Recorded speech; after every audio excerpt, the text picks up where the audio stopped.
By overwhelming demand, the Summer of '99 tour returns. July 27th, FedEx Forum. With special guests 3 doors down. And Mammoth WVH. Tickets on sale now at livenation.com. Creed returns, the Summer of '99 tour.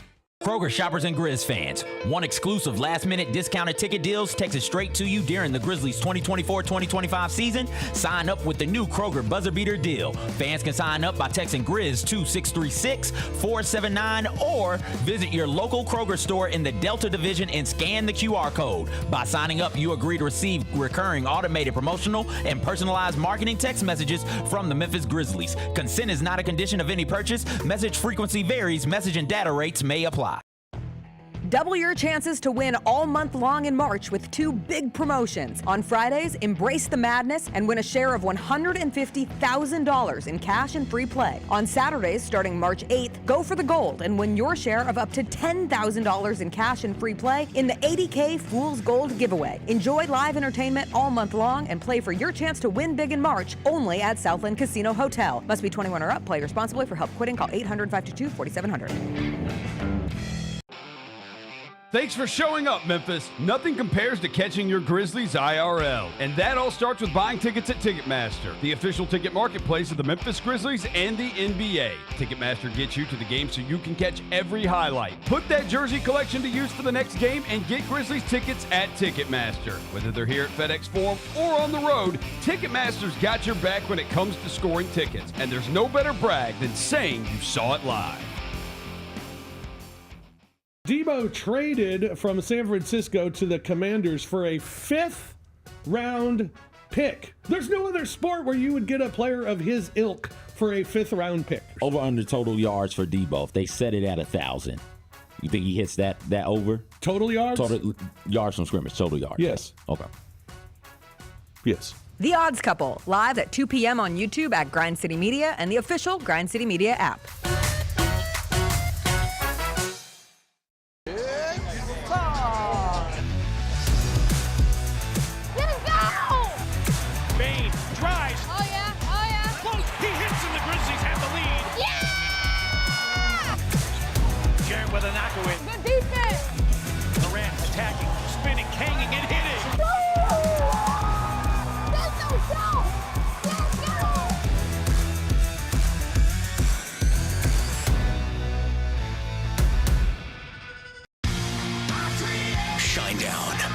Dance Kid Dance Tour.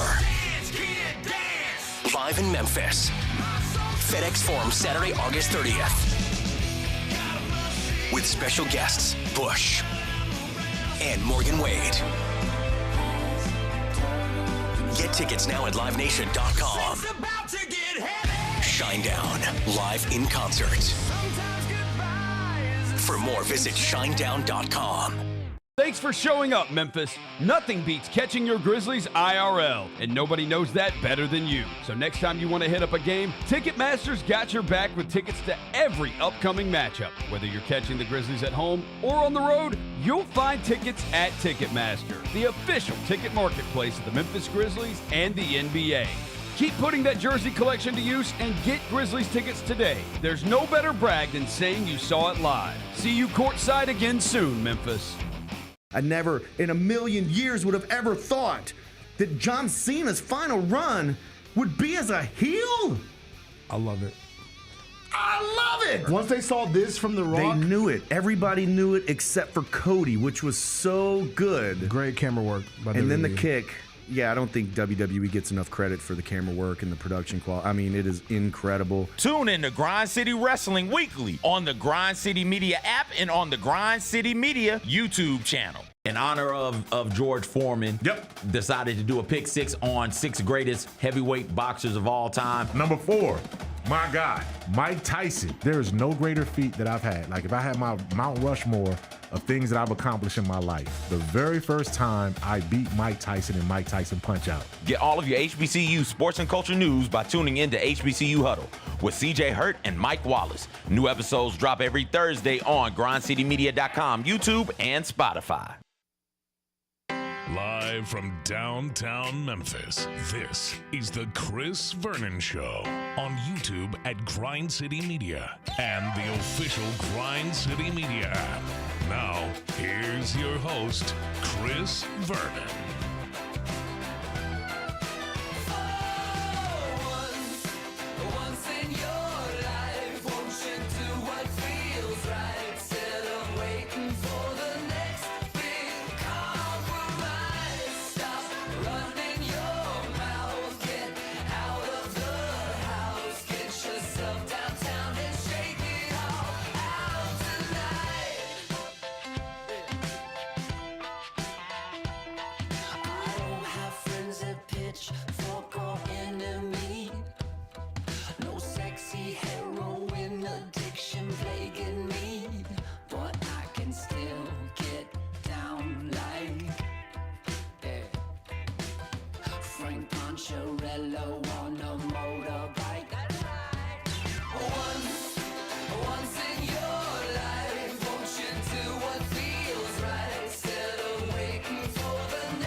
It's noon on GrindCityMedia.com. It's Chris Vernon Show. Welcome. It's a Thursday, April 17, 2025 edition of the show. Today on the show, Grizzlies have their opponent for the play-in game. They are going to be facing the Dallas Mavericks for the right to be in the Western Conference playoffs. There was another play-in game that went on last night. There's a bunch of news and notes today. We will get to all of it. It's a Thursday. It's beautiful out. Smile. Let's do it. Turn it up.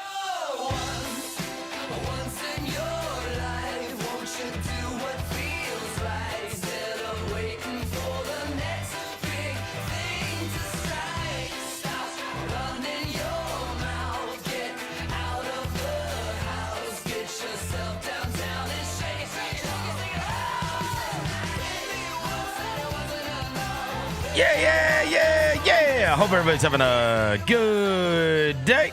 All right, we got a ton of stuff to get to on the show today, not the least of which is the Grizzlies do have their opponent, and the game is set for tomorrow night at FedEx Forum as the Grizzlies are going to take on the Dallas Mavericks for the right to be in the Western Conference playoffs. So either the Grizzlies are going to punch their ticket to play at noon on Sunday in Oklahoma City, or the season is over as of tomorrow night. Dallas last night beat the Sacramento Kings. We will get to that as well. Play-in tournament tomorrow night. Tickets are on sale now. Jaren Jackson Jr. is going to be giving away 250 pairs of tickets. And as we sit here above FedEx Forum, I'll tell you there are people with lawn chairs already outside waiting to get the free tickets to be able to go to tomorrow night's game, courtesy of one Jaren Jackson Jr. We'll get to that as well. Before I get to anything, I welcome John Roser to the show. John Roser, a.k.a. the Cologne Ranger, the Body Spray Bandits in your set. Johnny Bagpole, Johnny Bearcat, the Grim Roser, John Asparagus, Johnny Nick Carp, John Lance. He's John Quadrant. He's Dr. Thunder. He's Yogi Roser. Hello, John. Devin Walker's here. He's the microphone mangler, Senor Quasadilla, Mr. Math, Navajo Joe. The reporter, the photographer, he's Sir Hiss. He's Walker 93. I love you, Solo. No, shout out to the Grizz fans, dog. Y'all show up tomorrow. It's going to be some – I'm excited that Jaren's giving those tickets away because there's going to be kids that have never been to a Grizzly game tomorrow. Grizzly playoff game. You get to see it tomorrow. Look at those people. Look at that. They got lawn chairs, Verno. Look at my guy in the orange shirt. And it's not until, what, 4:30? 4:30. Yeah. They're going to be sat there for a minute. 4:30. I might take them a water or something. You might want to take them a water or something. I'm going to take them a water or something. They are already in line to get the tickets courtesy of Jaren Jackson Jr. For tomorrow night's game. He is giving away 250 lucky fans are going to get a pair of tickets for the play-in game tomorrow night, and that is going to be they're going to be given away today at 4 o'clock in the lobby. First come, first serve.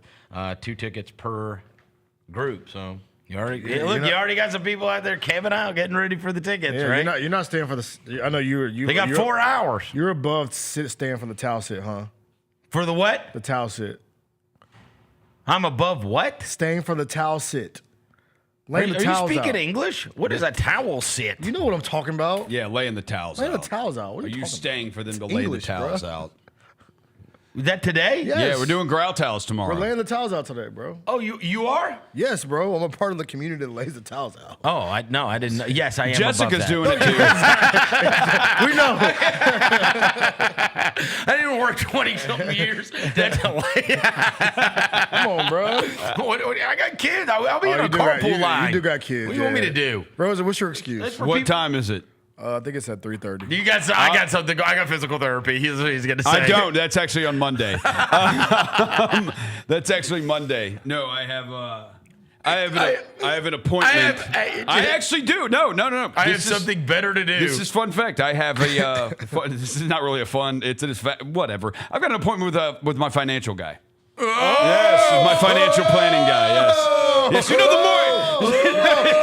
Big Ben Roser got me with his financial guy. Big bank take little bank. Big Ben Roser. As you know, the markets lately have been a little. So I've got a meeting with my financial guy. I can't lay towels on. I got to meet about my finances with my Johnny financial guy. Finance. Big Bank Shut up. Roser. All right, so last night, the games were, look, the first game, I gave it my all.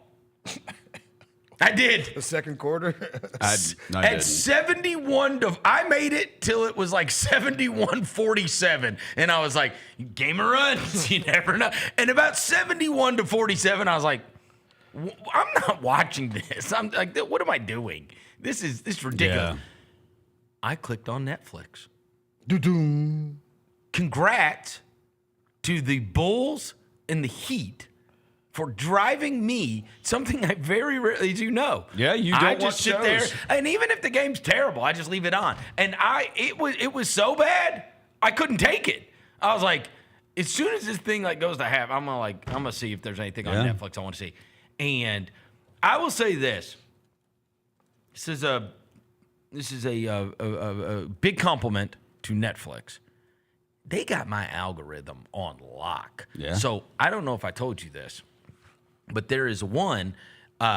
You know how you have like the different accounts on your Netflix, right? And so like there'll be like there was one that said like dad, and then it said like mom, and then it said like Haley, Right. and then it said William, and so like everybody's got their own, right? Or like at one point there was one that said kids or whatever, right? Because the algorithm, like you watch one goofy thing, and next thing you know, you got a bunch of goofy it's over. stuff. So dad is now changed to mom ruined. Like that's what it says Oh, no. next to it. So I tell her that's the one you can use because you ruined that one. I started my own and I said, and it's the very bottom one. It's the very bottom one is mine. And so now it has been perfectly curated. The Netflix has been perfectly curated to where I cue that thing up and they're like, you're going to like this. And I'm like, for sure, I'm going to like that. It's like sports documentaries, true crime documentaries, like all kinds of stuff, music stuff, whatever. And you know what popped up on my thing last night? The 1968 comeback special, The Fall and Rise of Elvis Presley. And I was like, Oh, okay. oh, I'm in. I am so in. I want to see the story behind this. Yeah. And I watched the documentary. Dude, it's great. I need to watch this. It's great. So, and the a lot of times documentaries are a function of like the guests that you have and the people that are talking about the thing that took place. And so sometimes you can tell, like it'll be some documentary about some big sporting event, and then it'll just be like a bunch of media members that didn't really even have any, like they weren't even there. They're just commenting, right? And so, and then in this case, it's people that were like either historians of or hardcore fans that you didn't even know were hardcore fans, and so like had like real thoughts about this stuff. So my buddy Wright Thompson from ESPN, he's in it. He's a big Mississippi guy, right? And Elvis guy. Billy Corgan from Smashing Pumpkins, Conan O'Brien, Bruce Springsteen, Priscilla Presley, who was there through the whole thing. Right. She's in it. She takes part in it. And like her quotes are used throughout the entire deal.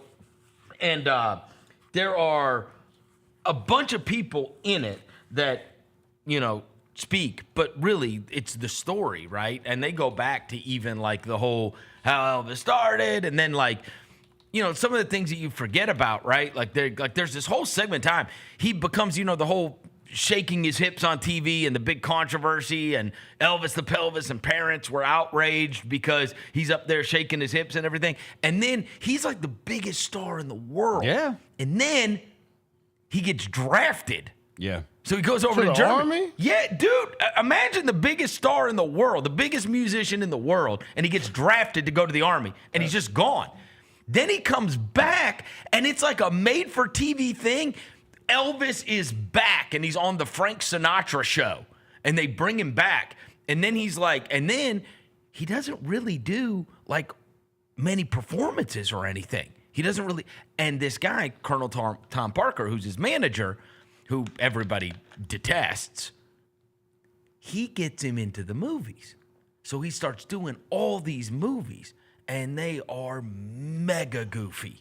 Like they get progressively worse as the time goes on. And so he's just doing like he's a movie star. He's the top paid movie star, but these movies are bad. Yeah. And then by the time he gets to the end, it like the last one like bombs, right? He has not been on a stage performing in front of people in over 7 years. And they make this made-for-TV NBC show, the 68 Comeback Special. And this is just Elvis is going to go out on stage in front of America, and he is going to perform and do this special. And so they kind of like go through the whole timeline of this and then how this all came about. And then they said, how about this? Now, think about how crazy this is, right? We've been inundated with Elvis stuff our whole lives because of the Memphis thing. Yeah. I didn't realize this. Bro, 42% of American households were watching. Dang. Yeah. 42% of the TVs in America had the Elvis Comeback Special on at the time. And he puts on his greatest performance in most people's estimation. Like, this is the comeback. This is the, he has been gone. He has now done these goofy movies and whatever. And so it's like, does he still have it? And he's so nervous backstage, like he doesn't even want to go out and do it. And then they like talk their way through the entire comeback special. Dude, it is awesome. It's awesome. I need to watch that. It's a great piece of history to watch. I'm going to watch that tonight. It's like a moment in, it's certainly a moment in music history. Yeah. Right? It's just nothing like that could ever happen again, right? Like nothing. Nothing like that could ever happen again. The only thing that gets to 42% of TVs is the Super Bowl. Yeah, like, correct. That's the only thing that can get to it. How about this? At one point, Priscilla on the thing, I'm not going to spoil any of the doc, but at one point, she's in the crowd. Like, she sat at the top so she could watch it. Yeah. It's the first time she saw him perform. Really? It's his wife. Dang. Dude, imagine the biggest star in the world, Look, and he hadn't performed in over 7 years. It can't be worse than it has to be better than that freaking Elvis movie that was so bad. Oh, I didn't watch it. I don't know. I didn't watch it, but terrible. I will say the 68 Comeback Special story is really good. Like, it's very good. And so shout out to the Heat and the Bulls, because I would have never watched this if it weren't for them. Then, of course, we get to the second game, and it was old school Klay Thompson. Yeah. All right, let me tell you. The second quarter. Okay. He was spraying that. Let me tell you something. Oh my God! And there's nothing that Klay Thompson would love more than to beat the Grizzlies. All right, I'm gonna give you my instant reaction to watching that last night. As I'm watching it, I'm like, I got it. Their record's not good. They're in the position they're in because their record's not good. Mm-hmm. Bro, when they have Davis, like, they are huge. Like, that is the one. Yeah. As I'm watching it, I'm like, bro, they are Same really. thing. Oh, they are. Same I'm like, thing. they are. This is PJ, a big ass team, man. They are big. They got size all over the place. PJ 6'8", Clay's 6'8", Lively's about 7 footer, Najee Marshall's about 6'9", and then AD 7 foot. That's some big dudes. Dude. Najee you Marshall, see them on the court. How And you're tall is like, Najee Marshall? So Najee Marshall and Klay Thompson are both 6'7". Those were the shortest guys in their starting lineup. and Najee Marshall's no shrinking violet. So you know what? You know what I mean? You know what we have to do. Lean into it. Lean into what? Dez, Pippen, Yuki. Oh, just go small? Yuki, Jaren. There we go. Yuki's crazy. Yeah. We're just going to go. We're going super running through his legs. He's running through Doing Davis like the curly kneel. Yeah, bro. Yeah. Let's just lean into it. Look, that is the one thing. As you are watching them last night, they put out some lineups out there. I'm like, damn, they're big. Some big dudes. For and sure. they got men. Yeah, and they bring men on their team. They're Like it's big. men. They're Like big. You just see their shoulders are broader and they're taller. And they, like, you know what I mean? I Like, heard, it's like, geez. And then they bring Gafford off the bench, who's another footer. Yeah. DeMichael was in studio with Jessica this morning. He was talking about it. He said he's like, they don't, because of how big they are, they don't give up. When they have everybody, they don't give up points in the paint. Like, they will try to funnel you there because freaking Davis and Lively and all those guys, and then Washington, like, they're all just there. And so... Bro. I watched that game last night. I realized the Kings are goofy as hell. Well, we'll get to the Kings. For trying to do the Bulls thing, trying to remix the Bulls thing that they were bad in the Eastern Conference with. We'll get to the Kings here in a minute, whose season evaporated. Anthony Davis is the one that we have had the worst time with, and I saw it posted this morning. The last 3 games that Anthony Davis has played against the Grizzlies, he has averaged 32, 15, and 2 blocks. Yeah. So, been a problem. What are we doing with him? Did you say 32-15? Yeah, I know. No, he's a problem. And he's a problem for big problem for us. That's a problem. Hopefully, let him score all the points, and then because they ain't got no guards. He hit some threes last night too. They ain't got no guards. 32 and 15. I'd rather him be trying to shoot threes and killing us down low. That's a tough one to talk myself. You saying 5 blocks? 2. Okay, 2 blocks. Okay, that's like my player numbers. I know. Look, they ain't got guards though, bro. They ain't got no guards. Dante Exum is their guard player. Yeah, the Grizzlies were 3-1 against them this year. Yeah. We haven't played them. Right. We haven't played We this haven't played version. that. Yeah. Look, and you got to look, and we know they did this versus Oklahoma City last year in the playoffs. Now, obviously, they had Luka Doncic on that team, but once it got to the playoffs, they boxes and elbows you because of their size. You've got to shoot them out of it. That's it. That's it. You're either going to make the shots or you're not. Oklahoma City couldn't make them. Yeah.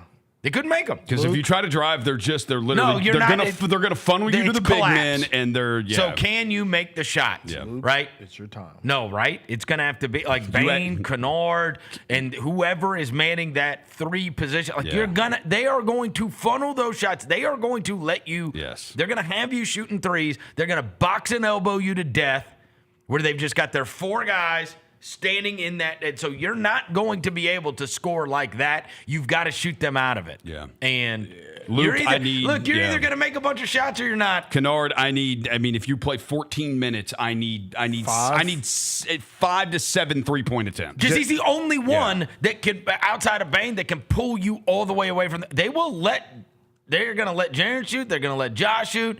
Edie doesn't shoot.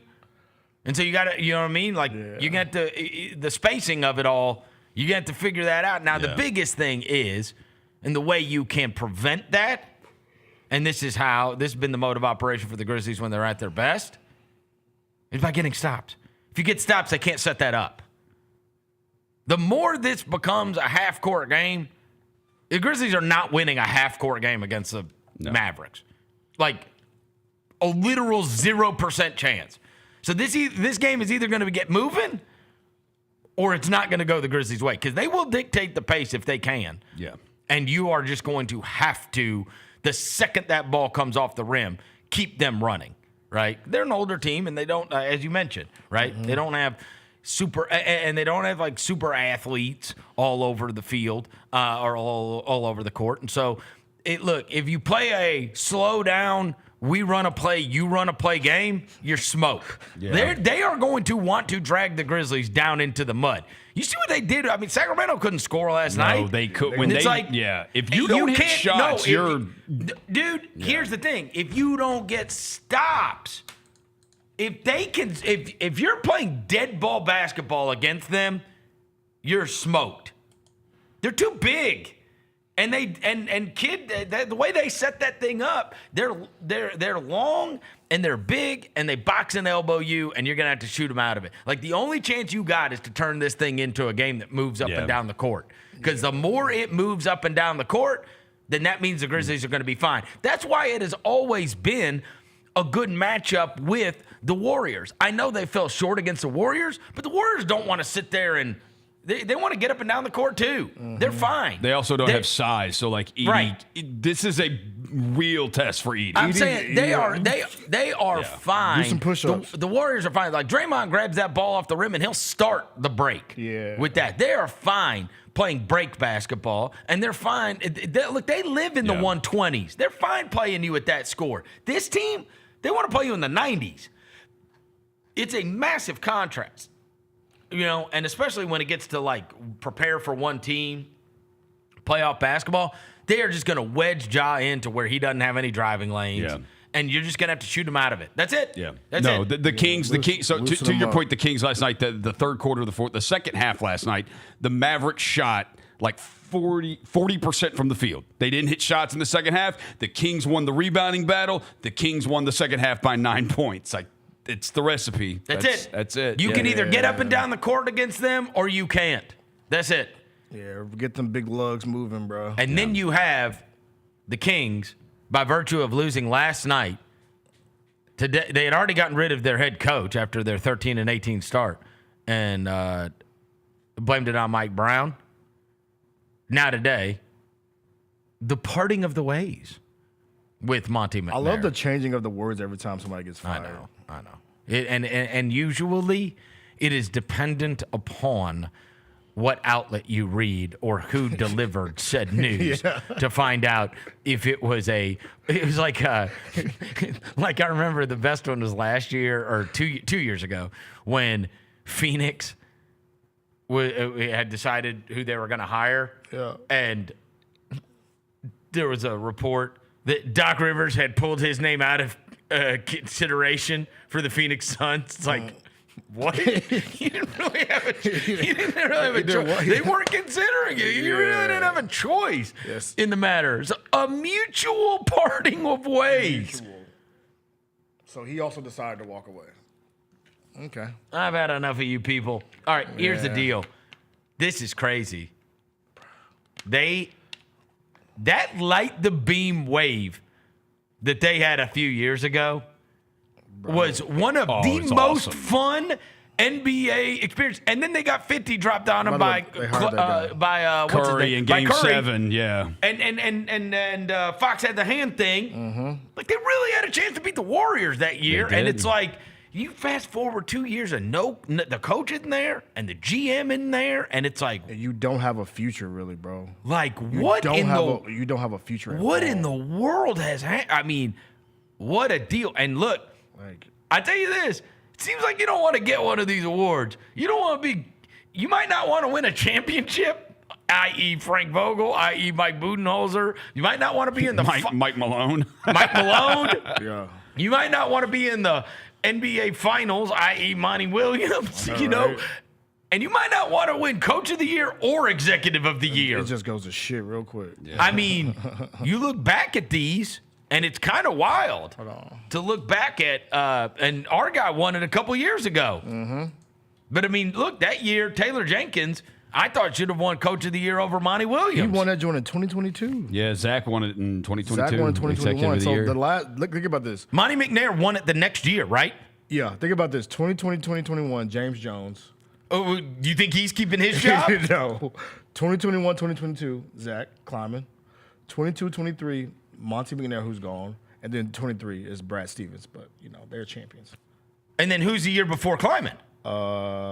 James Jones. The Suns. Oh, James Jones. Yeah, then before that is Lawrence Frank with the Clippers. Oh, wow. Yeah. And that's for George. Yeah. Yep. So that's. And then what's it? The guy from the Bucks won it too, right? Yeah, John Hurst, 2018, 2019. Yeah. Yep. But that's crazy. Like, if you just like go in order, other than like the Brad Stevens one, it's like, yo, all them teams are a little bit, the shaky right And now. I bet if you go down, you're going to find Daryl Morey's name. Daryl Morey is 17-18, the year before John Hurst. I feel like Morey's probably won it a couple times, hadn't he? Morey's won it not just one time.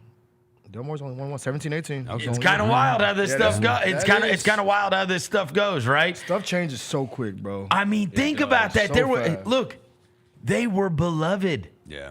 That light the beam thing was fun as hell, and their one fan base is rowdy too. Well, because it's the first time in a long time that it's taken place. The vibes are incredible. Mm-hmm. Everybody's so excited, and I told you that earlier this year when it was all like you could tell, like, oh, this is going the right way, and the vibes are great.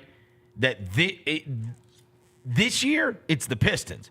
That too feels like that. Yeah, for sure. The Pistons feel like the team that is, and that guy should probably win Executive of the Year.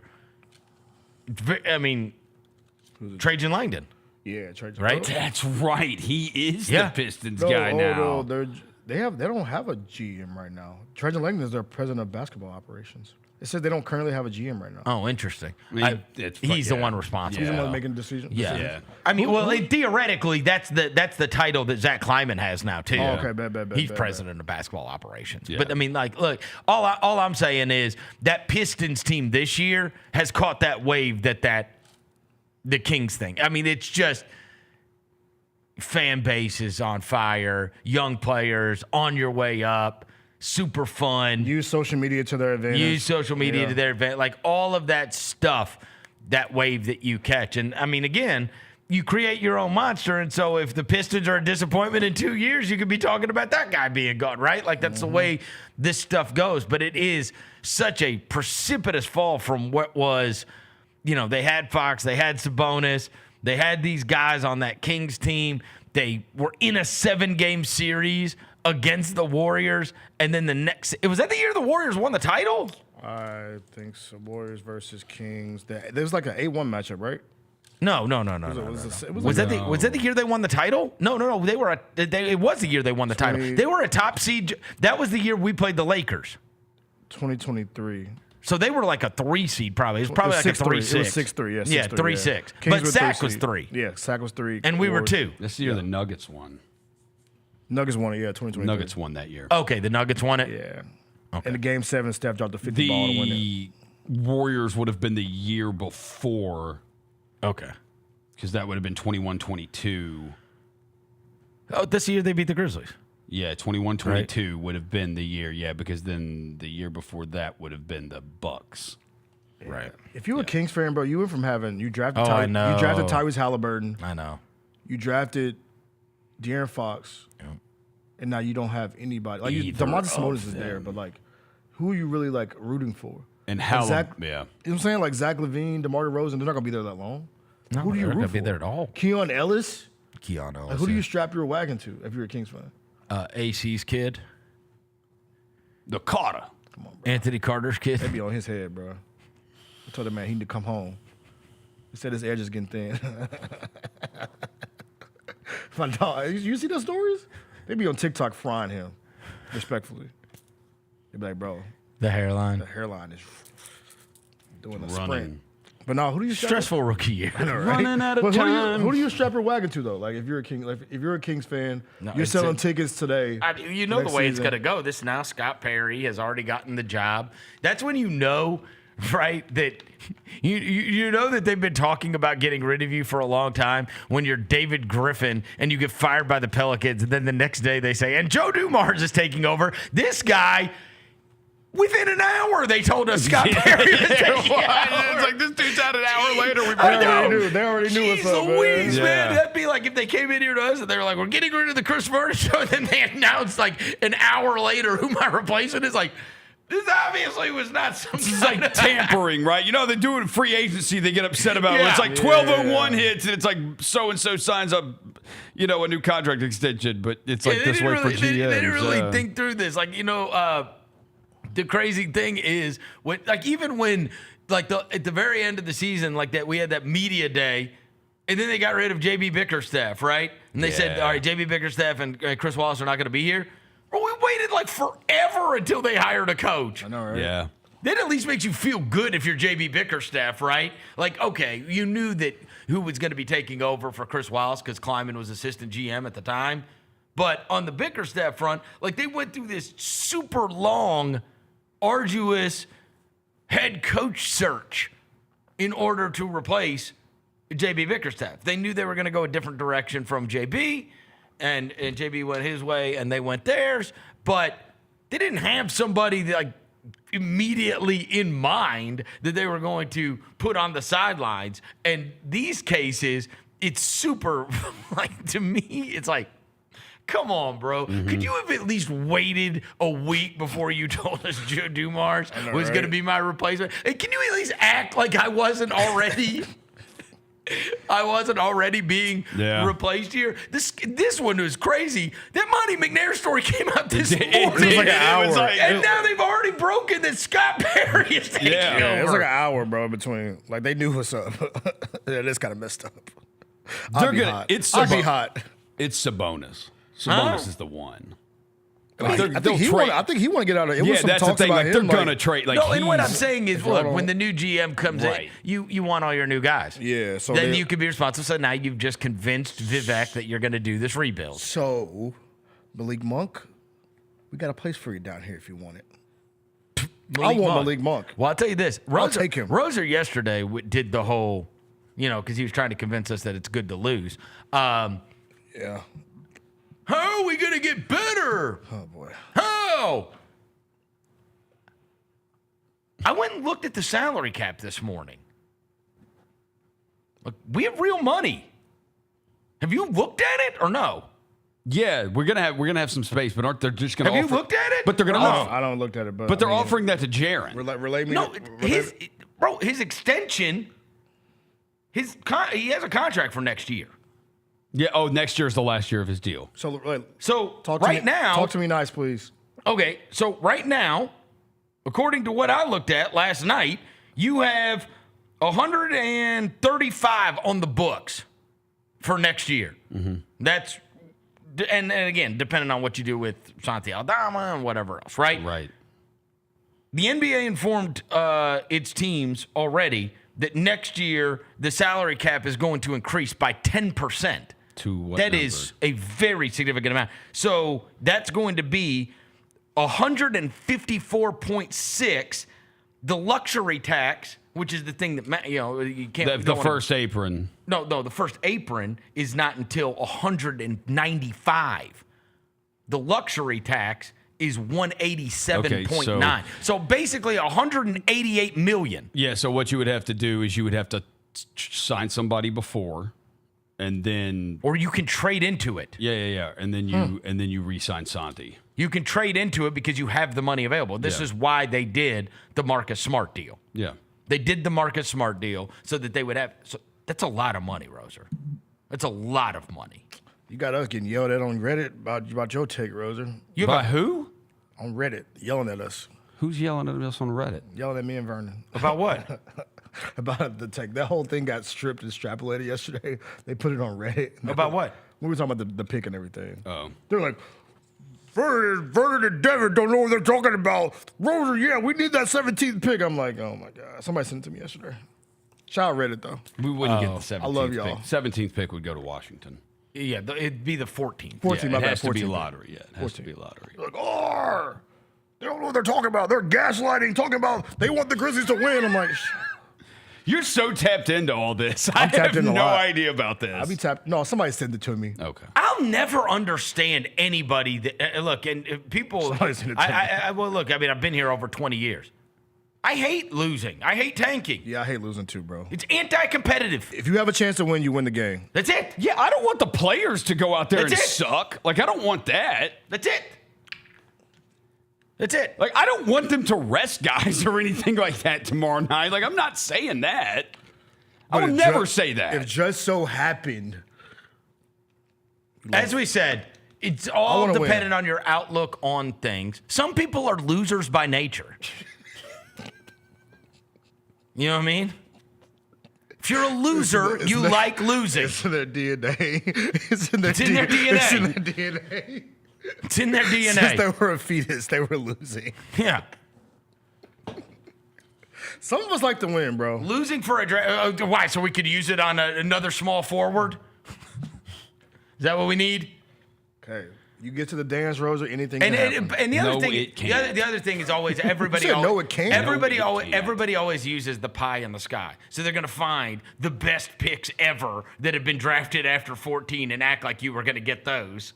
Or they act like you're going to be able to pair that for some kind of amazing trade. Because Lord knows we've been great at doing that as well. Yeah. Right? What trade have we made that was good? Okay, so then you just said trade into cap space. What trade have we made that's good if we're going to get better that way? I mean, so I hope I just hope we learn from our mistakes, bro. Yeah. You know what I'm saying? Just get veterans. This is not. It isn't hard. It is not hard. Dude, just go get veterans. No. Hey, let's tell Get the vets. You want to look? You got Ja Morant, you got Desmond Baines, you got Jaren Jackson. You want to just? You know who's not playing? You know who got a DNP last night and they lost by 1,000? Jake LaRavia? No, he was hurt. Oh. We all love this guy. Why isn't he playing for us then? Boss man 9-9. Oh, he can't play. He's done. I don't need him to play. He's done. He's retired. No, but he's done. Oh, he can't move. But the idea that it would be like an honorary Udonis Haslem type deal. You know what I'm saying? Just come kick it. Look, you know me. I am team vet. Just give me some. Yeah, we need vets. That's it. Boss man 9-9. He's 34 years old. I bring back Tyus Jones. I go get you. I'll run it back with Kyle. You know what I go get Tyus, Kyle, and Mel. I'll run it all back. Mel don't have an ACL, so I don't know about that. But Jay Crowder, pull up, bro. Yeah. Just want some adults in the room, bro. Adults. And I know people like, yo. Adults, bro. Because we talk about all the time when you don't really make that leap until, what, 27? Yeah. 27, 28, right? And all people are like, yo, you want Dez and them to be the leaders. Yeah, they can be the leaders, but you also need someone to like kind of offset that. Like Cade Cunningham and them. Right. You got they're the stars, but you got Malik Beasley, you got Tim Hardaway, you got Tobias Harris to be next to them during that journey. We need that. You got vets that are cool that know their roles. They know what they are. What is Solomon Hill doing? Solo. He retired. Like you got to give it to hey, and you got to give it to the team that we just talked about. That's got all the best vibes. They change it. Took their young players and they surrounded them with Tobias Harris and Tim Hardaway and Malik Beasley and Dennis Schroeder and you know what I mean. Like they've got just they got grown dudes that have been in the league that have seen some. That are also cool guys and good locker room guys that keep the vibes up and you know what I mean. Like to me. I have been very critical of that from the very beginning, right? That even 2 years ago or whatever it was. I don't think we even go through the Josh stuff. What, 2022? Yep. I don't think so. I think there's nobody to a player can get you back in line because you feel accountable towards the team, right? Maybe.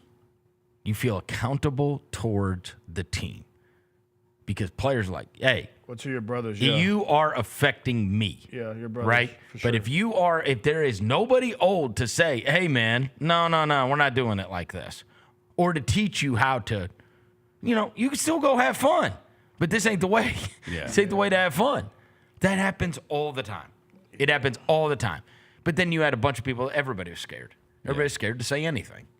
You don't want to make people mad. You don't want to have a disgruntled star because then the disgruntled star is going to want to just go elsewhere where they're not going to tell you how to act. I have some breaking news for you. Let me hear it. We talked about this a couple of days ago, whether or not Damian Lillard was going to be able to play in the playoffs. Shams Charania, just amazing. Damian Lillard has been cleared of his deep vein thrombosis, is no longer on blood thinning medication. Sources tell ESPN he is out for game 1, but will have a period of time to resume contact workouts and ramp up for a return. Well, I will say this. There's a massive amount of time between. I would be shocked if you saw him in the first 2 games. Now, they may be down 0-2 when they're going back to home. Mm-hmm.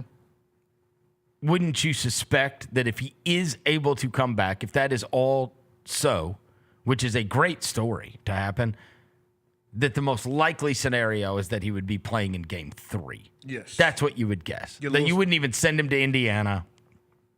Maybe. When is game 1 and when is game 2? I mean, you have these big delays between, but you would have the maximum amount of time from now to ramp him up, I would say they probably won't play Game 3 until close to next weekend. I got right? You. Hold on. You got the 19th. When is Game 3? Game 3 is on the 25th. So that's 8 days from now. Yeah, you got more than a week. It'd be next Friday. Yeah, you play Game 1 on Saturday. Next Friday? Yeah. So you would have over a week to get him ramped up and get him ready? Yeah. That would be most likely, wouldn't you think? Yeah, for sure. You got at least a week of ramp up, and they're playing the game on ESPNU, by the way. You know what's going to be fascinating? I need to go check if the odds moved. That series was Pacers minus 220. Let me see if ESPN. I mean, that is a heavy favorite to be minus 220. If now this Lillard story comes out, I'd imagine they've taken those odds down. Yeah. And then they will repost. But what do you think? If they were 220 without Lillard, I mean, it's probably a lot closer to like 160, right? Yeah. It's probably close a lot. And honestly, if you got the Bucks at plus 184 or whatever it was, 185, I mean, those odds are going to go down significantly. That is the highest scoring duo in the league. For sure. Between them. Giannis and Dame, yeah. Even if it looks weird sometimes, but yeah. But they are still the highest scoring duo in the league, and the Pacers were installed as a minus 220 favorite, meaning you'd have to bet $220 to win 100.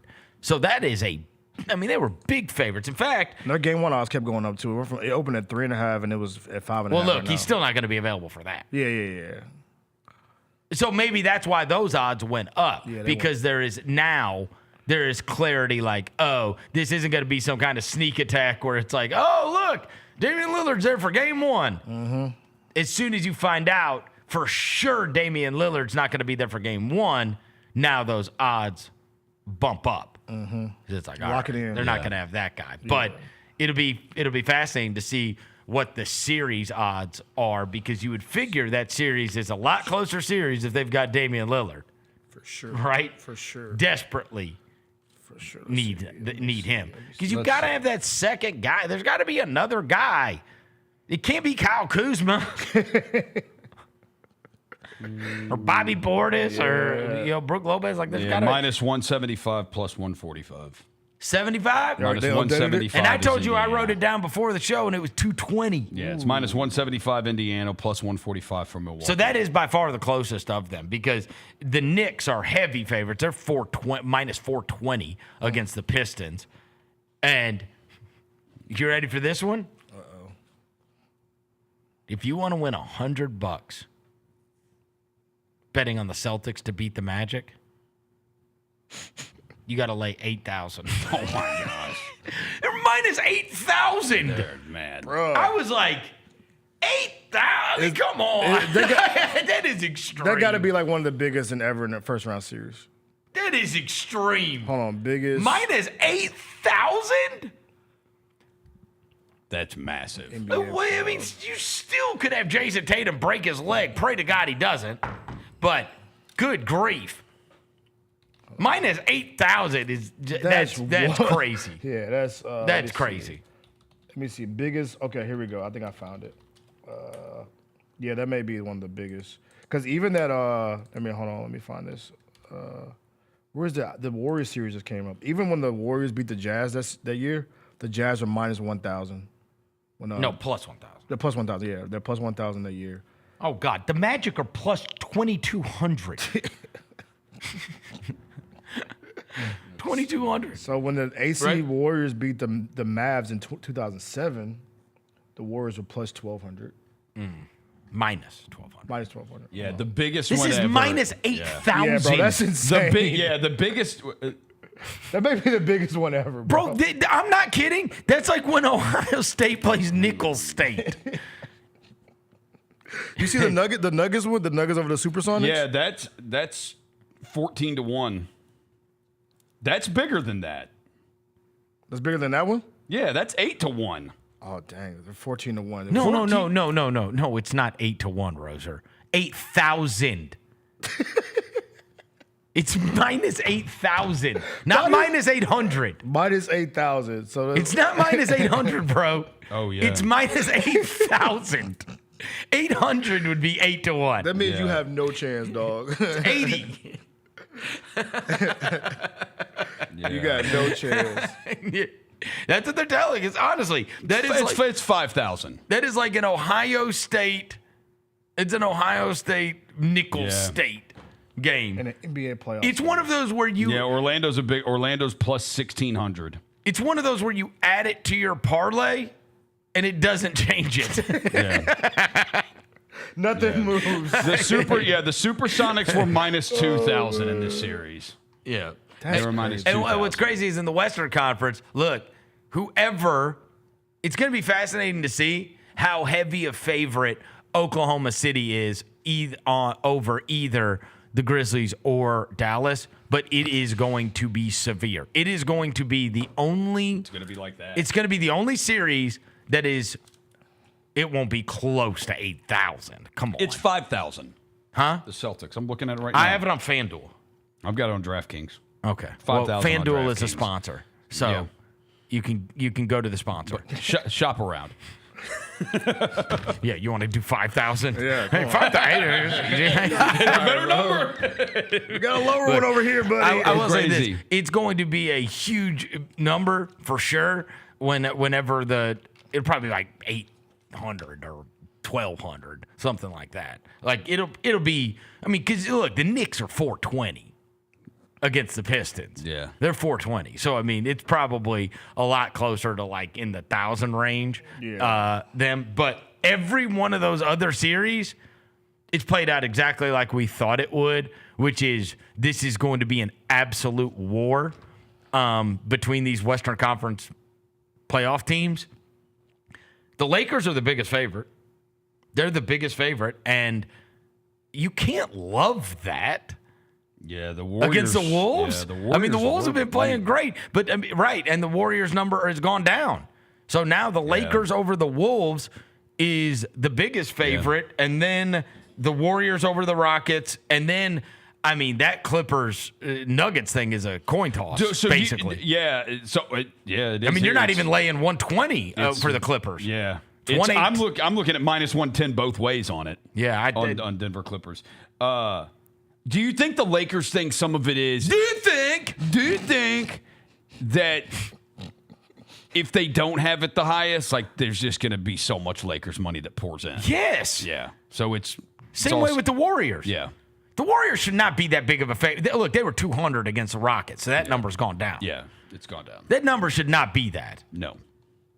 The Warriors aren't the old Warriors, and that Rockets team. Look, I promise you this: that series is going a long way, and then you're at the mercy of who gets hurt, and we know you are one turned ankle away. In fact, we could be talking about the Grizzlies playing the Rockets today if Ja doesn't turn his ankle. Yeah, I hate that. I was happy that even Stephen A. Smith even said that on TV yesterday. He did say that. He said that. Anybody that was watching that, the momentum had changed. Yeah. And then it was like, oh no. He was a shell of himself. Yeah. That's the biggest thing about tomorrow night. What is he able to bring to the table tomorrow night? I wonder if we find out in a little bit because they did have practice today. I mean, he said he's playing. So, I mean, I want to, because let's see. They put the injury report out today, right? Yes. Yeah, they have media. Hopefully they're not resting anybody. I kid. I mean, you never know. you never know. Look, You never know. playing against Dallas tomorrow night with a chance to go to the playoffs, and hopefully Ja Morant is available. We're big favorites. we are big favorites. 6.5. I thought I was stunned by that. I was too. In a do or die game. I thought it was basically going to be. I mean, I thought it'd basically be a pick 'em.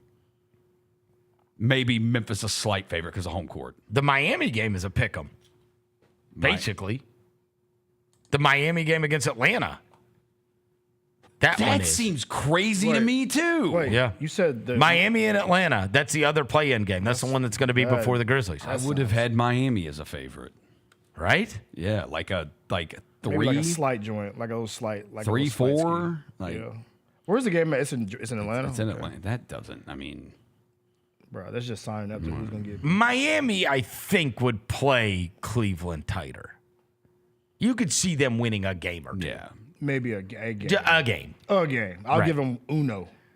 And that is just respect for Spoelstra. Spoelstra just right. He can get you one. They may structure of what they do. And they may draw something up that gets them. And they do have they've got guys on their team. You watch them last night. Yeah. It's like they got Tyler Hero and Andrew Wiggins and Bam Adebayo. It's not good enough to compete for anything big. Nah. But it is also good enough to win a game. Yes. Right? A game, yeah. They have real players on their team. Yes. After those three, though, they really ain't got real players. But yeah, I got you. What do you mean they don't have real players? Name those three you just named. Wiggins, Bam, and Hero. Name one after that. Your guy. Scary Terry. Come on. Bro, did you know Mr. Terry Rozier? Read the rest. Terry Rozier makes $24 million. Alec Burks would play for us. He would have started the other night against the Warriors. He would be our best wing. Funny, bro. That's not funny. That's real. Just like when you laughed at me about Sam Hauser last week. Tell me Sam Hauser wouldn't have started against Luke the Warriors. Cornett wouldn't. Duncan Robinson, Jimmy Neutron. Don't do that. Don't you do that. What are you talking about? Don't do that. He's Luke, but shoots. He does shoot. He's shooting Luke. Next. Yeah. Haywood Highsmith. Yeah. Oh, Haywood Highsmith has a 14.5 rebound playoff game in him. He absolutely does. He probably did last night. Probably did. He had 5 points. Okay. Keyshawn Johnson. Unaware of his work. Exactly. I don't know who that is. Davion Mitchell, ankle biter. Come on, bro. Don't do that. What are you talking about? Come on, don't do that, bro. You're not being serious right now. He is not good. Don't do that. He's little. He's not good, bro. Don't do that. Don't do that. He would for sure play for us. No, he would not, bro. He would for sure play for us. Not good, You're wrong. Davion Mitchell? I didn't say he was good. I don't know what you just watched this year. Davion Mitchell's not good, bro. He would be our best perimeter defender. I'm sorry. Even healthy? I'm sorry. Who's hurt? Jalen Wells is hurt. Don't put no spot on Jalen Wells' name, bro. You're not doing that. Bro, where were you the last month when we couldn't guard anybody? Davion, come on, bro. Don't do this, Davion Mitchell. Bro, we give up 80 points a half. Davion Mitchell is 3 feet tall, bro. Yeah. SPJ is better than him. He at least fights. SPJ might be. Yeah, Scottie Pippen's better than him, bro. Scottie Pippen can be. That's fine. I'm not arguing that. I like Pippen. And Davion can't shoot worth the league. I like Scottie. He is. I'm with you on that, Dev. NBA cares. Habitat for Forgive me. humanity. I forgot that Scottie Pippen's Dale Ellis. I mean, he better shooter than Davion Mitchell.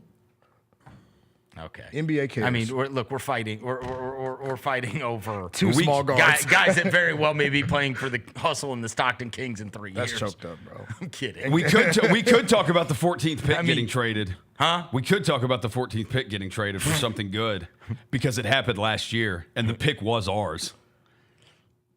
The pick. What'd you say? So the pick that we had that we sent to Boston for Marcus Smart was the 14th pick in last year's draft. It belonged to the Warriors that we got from them in the Iguodala trade. That pick ended up in the hands of the Wizards. The Portland Trailblazers ended up with it. They traded that pick to the Wizards for Deni Avdija, who would be the best wing on this team by a wide mile. Dende hooped against us, too. He put up some buckets. So you can get something for the 14th Rozier's pick. back on Team Lose. You can get something for the 14th. Just don't tell me you can't do. You can get stuff. You also never mind. But Kyle Anderson and Khalil were my last two. Oh, I like Kyle. I like Slow-Mo. I like Khalil. Khalil's my guy in the draft. Slow-Mo crazy wearing number 20 though. Like look, we're the 5 guys. Are we the 5? This version of Kyle, no, bro. This version of Slow-Mo, don't do that.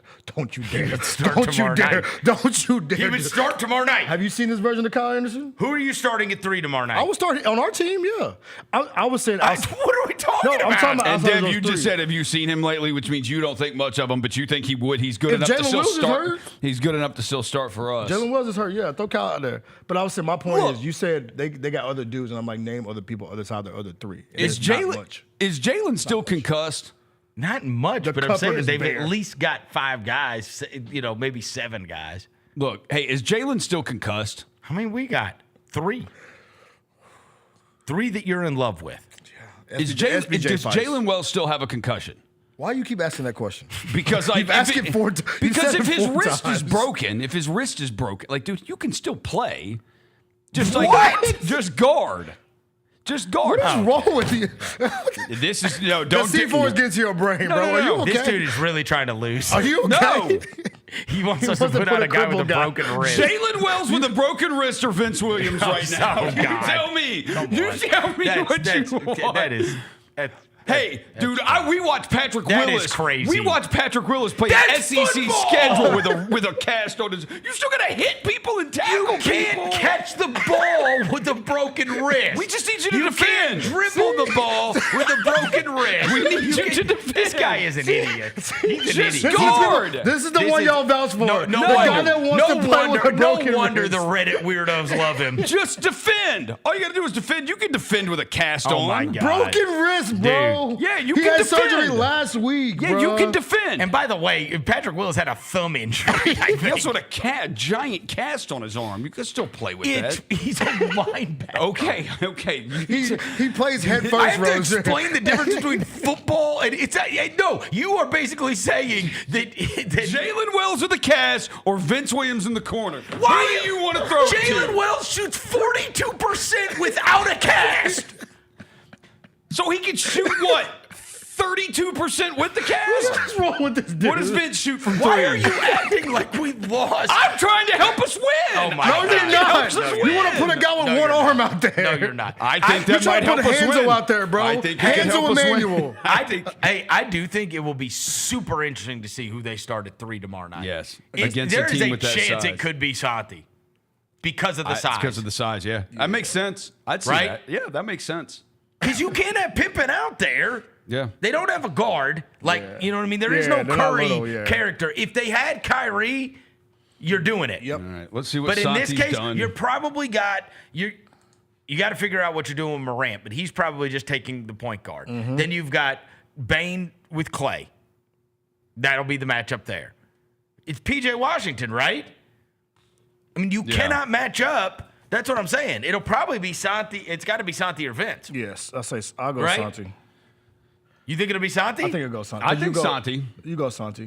You have no. It's the only natural PJ Washington one. Exactly. Right? Because you don't have anybody. Everybody else you have is diminutive. Exactly. And PJ Washington is good. Yeah. Yeah.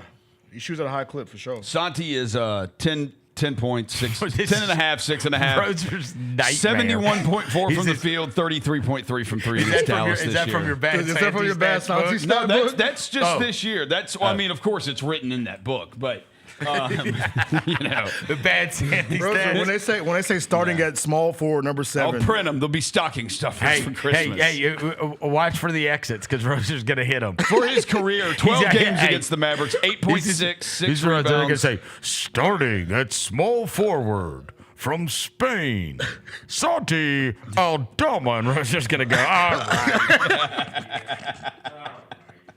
Not going to do that. I actually think he's our best option at small forward tomorrow I'm out night. of here. I'm done with this. I will say, bro. I think he's our best option to start at small forward tomorrow I've been night. saying this. I've been saying this a lot. Unless you're going to lean into being small and start Yuki. No, this is great for you as someone who wants to lose. You get to hedge. Now who's being negative? Now who's being negative? No, you want to lose. And so, I don't want to lose. I did say it was your nightmare. It's actually your dream. Because now it's the first time you're going to be happy at being mad at Santi.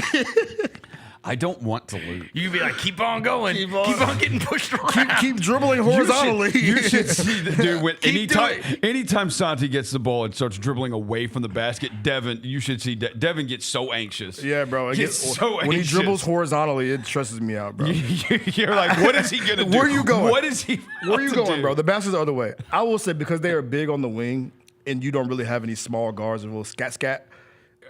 I know you need spacing, but I like Lamar's size, though. What do you think about Lamar's size? I think Lamar could play. Lamar plays tomorrow night. Yeah. What do you think?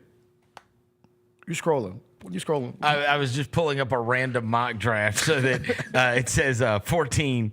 The 14th pick is Noah Esingi I know all about him, from overseas. Rosa, are you familiar with that? Or Igor Denman from BYU. Yeah, I would like to have it. Hey, I will BYU's admit, got dudes I would now. like to have a guy named Igor. I will say that. I'm straight on that. You think- Lamar Stevens, I don't know. I mean, you didn't play him a minute in the last game. But they didn't really have size on the wing, though. You know? Like, they got PJ, they got Clay, they got... You played Vince 3 minutes. Those 3 minutes will go to Lamar. 2. I would be so glad the for 2 Lamar. minutes will go to Lamar. If it would have been 3. He may have turned that over 4 more times. Oh, man. You gave him 60 more seconds, he would have turned it over 4 more times. Where that dude dribbled in the lane with 3 Warriors and goes... You didn't even have time to listen to a song. You didn't get a song. Like, damn, bro. He was out there for 2 minutes. He had his AirPods in. He made it through half the song, and he was like, damn, I'm out already.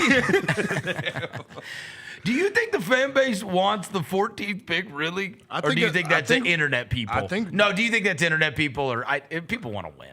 People want to win. Dude, I think people like us, we want to see and we want to go to win. the playoffs. I would bet you over half, dude, like 90% of that arena tomorrow night has no idea that if we lose, we get the 14th pick. I want to say 90. I know, I agree. I think that's true. Don't know. I think they just think 90% to also just not know who's going to say, who is that when Lamar Stevens checks in.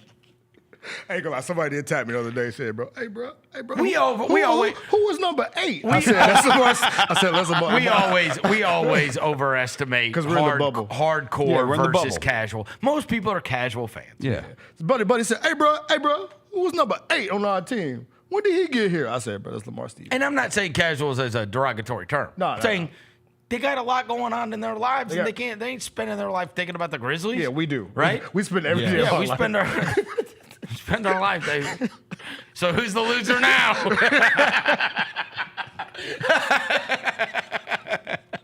Our lives with the Grizzlies. Who's the loser now? Oh, damn. Now that you put it that way. We might be. Get a life, nerds. We might be the losers, bro. We might be. I was sitting there watching. I watched Bulls Heat until it was 71-47. No normal person would do that. That's tough, yeah. No. That 68 comeback special on Netflix is so good. I gotta watch that tonight. It's good. I can't watch no Elvis content. Yes, you can. Nah, bro. I ain't never been to Graceland. I never have either. You know what? You know what I'm gonna do? I've never been inside Graceland. Don't take me to Graceland. No. We're gonna set up a field trip. We're gonna go.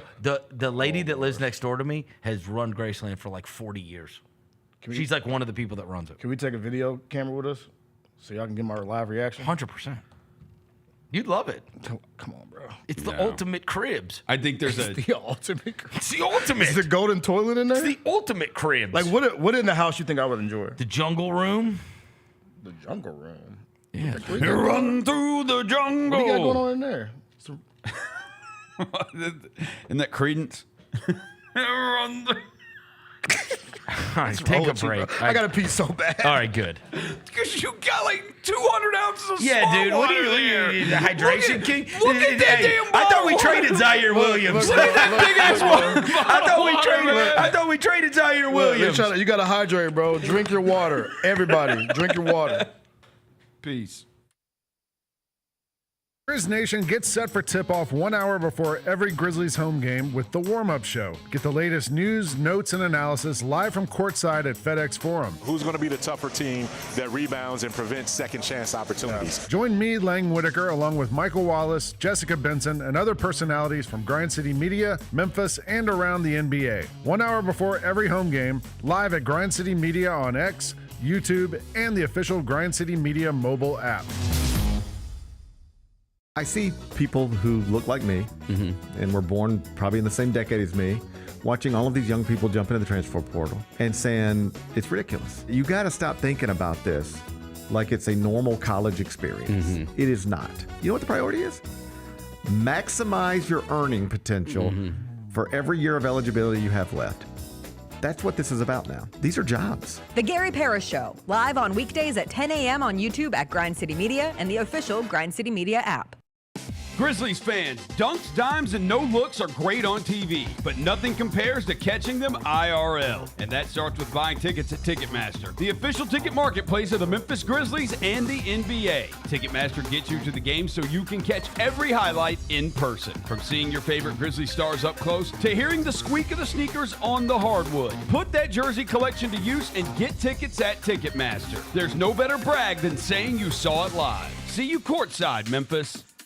Sonic Radio. Welcome back to Sonic RNDIO. That spells radio with me, the CIO. This just in, the new Sonic $1.99 menu lets you build a crave-worthy meal for just $1.99 an item, whether that's a creamy shake, crispy tots, or a quarter-pound double cheeseburger. This just out. Ostriches. They're mean, not very cute, and in my opinion, way too big for a bird. Don't miss the Sonic Fun 99 menu. 5 items, always $1.99. Live free, eat Sonic. Tax not included. See menu for details. Kroger shoppers and Grizz fans, one exclusive last-minute discounted ticket deals texted straight to you during the Grizzlies 2024-2025 season. Sign up with the new Kroger Buzzer Beater deal. Fans can sign up by texting Grizz to 636-479 or visit your local Kroger store in the Delta Division and scan the QR code. By signing up, you agree to receive recurring automated promotional and personalized marketing text messages from the Memphis Grizzlies. Consent is not a condition of any purchase. Message frequency varies. Message and data rates may apply.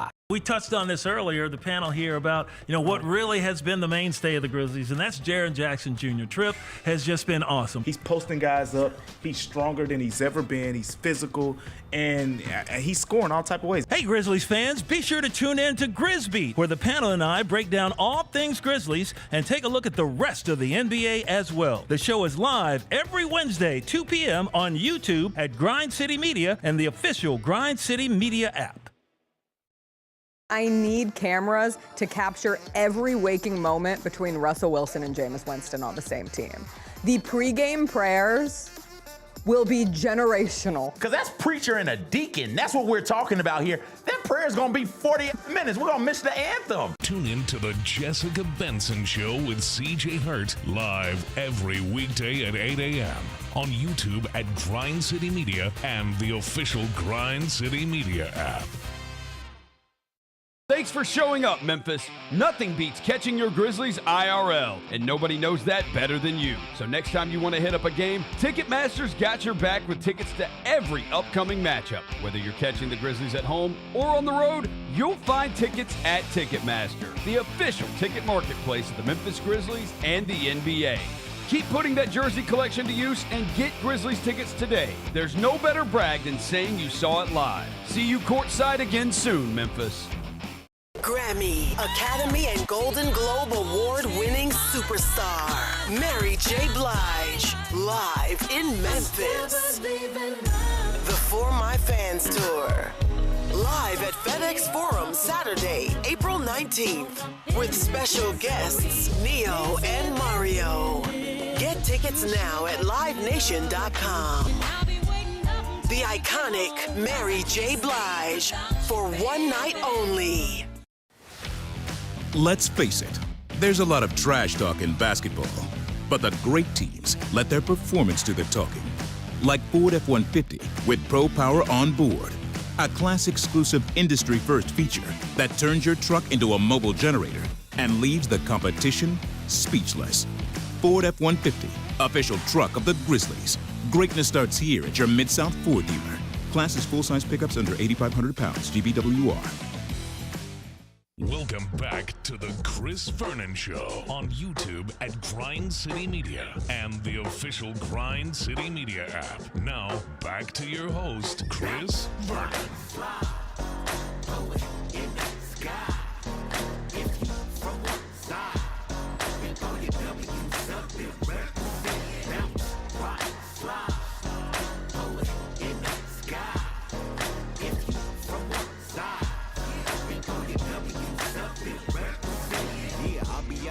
With the G's and the homies, OG fresh out ducking the police. White t-shirt, locs on, riding dirt. Trick, don't talk to me when I'm counting up money. Yeah, west side, east side, it's active. I just stepped in the party, what's cracking? I just seen the enemies, but they lack. Yeah, we really with the business, they don't want no action. Bounce, ride, slide, throw it in the sky.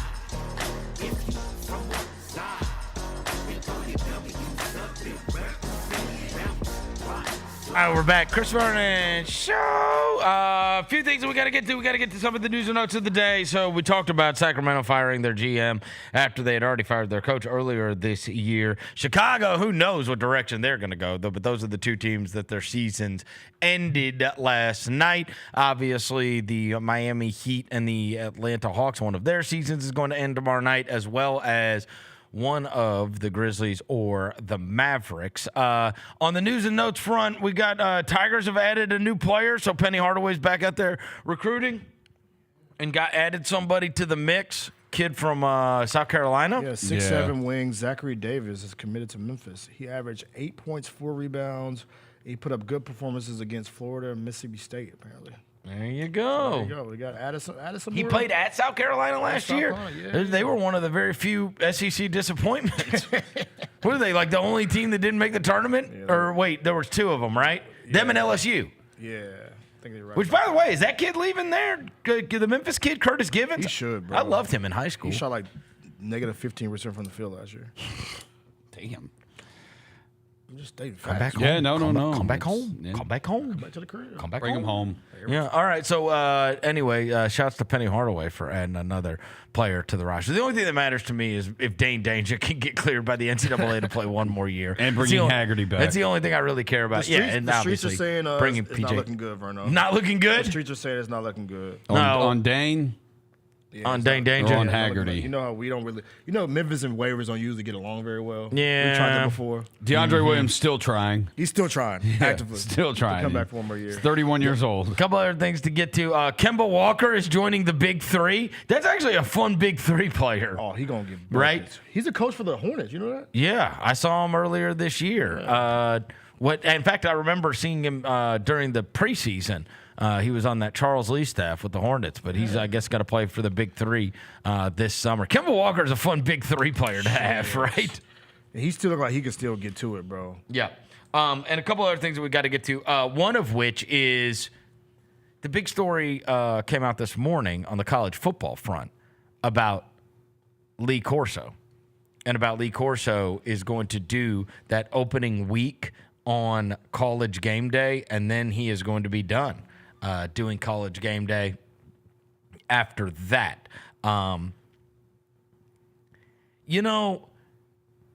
Obviously, Lee Corso now, at this point, I mean, it's hard for him to get through the shows in some cases, and Kirk Herbstreit would help him along, be able to get through the shows. Let me just say this. It said 38 years. I do not remember a Saturday in my life that did not include Lee Corso. That show is not what it is without him, what it is today. No, I don't remember what life is like without college football Saturdays with College Game Day. I would say even more so than the NBA on TNT, because that became something later in my life. That wasn't something that we were like huddled around watching when I was in college, 20-something years ago. This is something that from the time I was a kid, I remember College Game Day was always a thing. Especially, look, my parents are from the South. My dad is a huge college football fan. And so that has been omnipresent in my life from the time. And then, every time, and then especially moving here, I went to college in Tennessee. And then after I got out of college, I moved to Memphis. But, I mean, we would get together every Saturday. I mean, I watched college. I bet I have watched that show more than I've watched any other show. Like I'm talking like that's a sports television show. Yes. Yeah. And him being a part of it, because I mean, back to the days when it was Chris Fowler, and now obviously it's been Reese Davis for so long. But Kirk Herbstreit, back to when it was Craig James that was on there. Yeah. Like, I mean, and he has been the ongoing presence the entire time, and it's still kind of crazy even to this day. I remember last year, like, if I am somewhere, I will record it. I will record College Game Day. If, like, my daughter has a soccer game or something, Or I can't tell you how many times I have tried to get back into the house at 10:50 so I could see headgear. Because I just wanted to see the end. I wanted to see the picks, and then I wanted to see the headgear at the end. And I wanted to see the reaction, whether he was going to put on the big Bevo thing or he was going to put on the, Ohio State Buckeye or Brutus, or no matter what he was, or he's going to put on Big Al in Alabama. Yeah. I always wanted to be back in the house at 10:50 because I knew at 10:50, basically from 10:50 to 11, they're going to go through every game, they're going to pick every game, and then the headgear is going to be at the end. Like, to me, it is the most significant thing that happens on sports television. Like, I'm talking appointment viewing. Yeah. It's the only... College football Saturdays for sure. It's the only sports television to me that has ever been like, appointment viewing, I don't want to miss this. And even if I do miss it, I go back and watch it. Just because I love the atmosphere of it all. The reaction. The reaction of it, yeah. And then him setting it up, in the different ways. And so I got to be honest with you. I got melancholy seeing that come out this morning. I mean, I know it. You knew it was coming to an end. Lee Corso's not going to be doing this forever. But it does make you a little melancholy to think, damn, man. Yeah. One more time. Yep. And that is going to be the saddest friggin' show ever. Is. They might cry for real. Of course they are. Yeah, he's an OG. Herb Street, especially. Yes. You think they should retire it? Because now, it was his thing, right? The Hager thing. They had to retire that. I mean, right? he is not on the show throughout the show. No, he's not. First they did the David Pollock thing for a while. Now it's McAfee. Yeah, he's the entertainer. And McAfee will do something like that. Yeah. McAfee's the one who takes his place. Yeah. There might be, what would be cool? Oh, Lord. You know what would be cool? Is a passing of the torch. From Corso to McAfee. Yeah, to say where headgear remains. Yeah. Headgear remains. Or McAfee could put his own spin on it. Like, he jumped in the river. Right. He jumped in the river. He kind of has. He kind of already has. Like, he's done. He puts a lot of the wrestling kind of stuff into it. And then he does the kick thing, which is now super fun every week, right? Where he pulls out a student and has them try to make a field goal or whatever. Yeah. I love that show, man. I've always loved that show. And him being a part of it, it's hard because there are just so few things in sports television. Like, nothing gets to remain the same for a long time. I will say, I honestly, I would, NFL wise, if I am in a spot before the games to watch like the pregame, I've always watched Fox because my dad always watched Fox, and they've been together for a long time. Yeah, and it's the reason I think I've liked them is because, and Jimmy Johnson's leaving that one, but they've got, and it's Michael Strahan as Jimmy Johnson. And then Terry Bradshaw and Howie Long. And the weird thing I always found that I do think that has always been interesting about that one is I'm not saying it doesn't exist. I'm sure it does. I don't remember seeing Howie Long anywhere else other than that show on Sundays. Like, he doesn't do interviews the way other guys do interviews. Like, he's just not... I think he lives his life and does that show on Sunday. Yeah. Like most guys, they're just on all the time. Yeah. And the same thing goes with Bradshaw. Bradshaw's not really... You see him on a couple commercials. It's really just what Bradshaw does on Sunday. It's weird. They've kind of kept that show insulated. And the other thing is they've got the newsbreaker. Like, Glazer literally breaks the news on the show. Yeah. And so now they've turned that into a fantasy in and out thing, right? Like, this guy's active, this guy's inactive, this guy's active, this guy's inactive. And Glazer he's always got scoops. I mean, he's brilliant. Yeah. He's brilliant at it. And so that one, I would say, I watched that, I would say probably College Game Day, Inside the NBA, and that Fox NFL one. I see, because early in the morning, if it's like on Sunday, I'll watch the NFL Network, but they've screwed that up. Yeah. I liked it when it was Warner and it was Irvin, Mariucci, that and Eisen. group.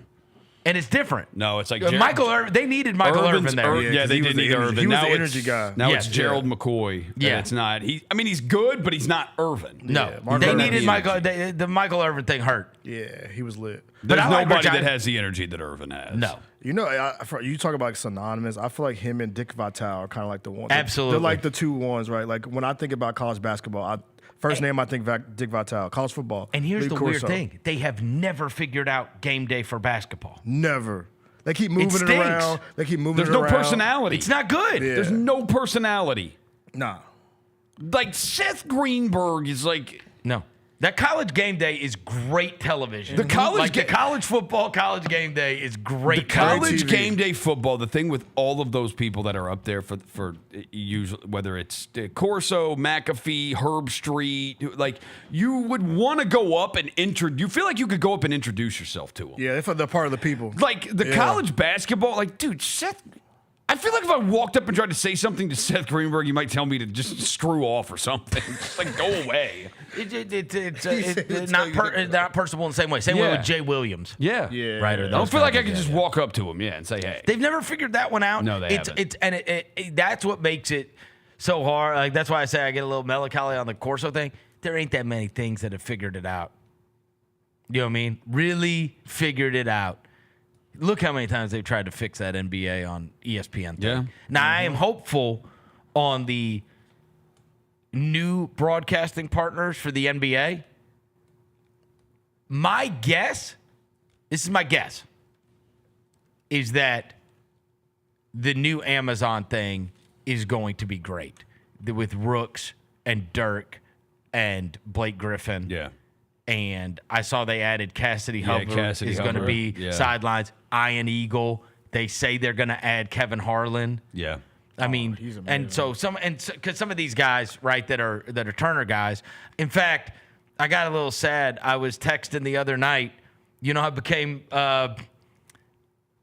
fast friends with Brian Anderson, who was here.